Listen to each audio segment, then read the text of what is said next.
1/4 kilo ഇഞ്ചിയും 1 കൂടം വെളുത്തുള്ളിയും കൂടെ ചെറുതായി അരിഞ്ഞത് ഒരു പാൻ അടുപ്പിൽ വെച്ച് കുറച്ച് വെളിച്ചെണ്ണ ഒഴിച്ച് ഇത് ഇട്ട് നല്ല വറുത്ത് കോരുക.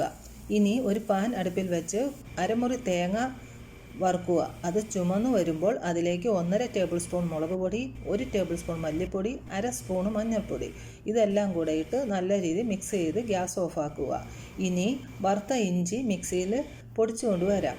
ഇനി തേങ്ങയിലേക്ക് കുറച്ച് വാളൻപുളിയും കൂടെ ഇട്ട് അരച്ചെടുക്കുക. ഇനി ഒരു ചട്ടി അടുപ്പിൽ വെച്ചിട്ട് അതിലേക്ക് കടുക്, ഉലുവ, ചെറിയ ഉള്ളി, വറ്റൽമുളക്, വേപ്പില, ഒരു പിടി തേങ്ങ അത് മൂക്കുമ്പോൾ അതിലേക്കാണെങ്കിൽ അരച്ചു വെച്ച അരപ്പ് ചേർക്കുക. അതേപോലെ ഇഞ്ചി പൊടിച്ചതും കൂടെ ചേർക്കുക.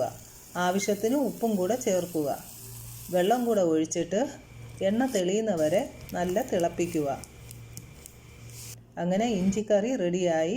എല്ലാവരും ഇത് ചെയ്ത് നോക്കണം. അതേപോലെ സബ്സ്ക്രൈബ് ചെയ്യാൻ മറക്കരുതേ.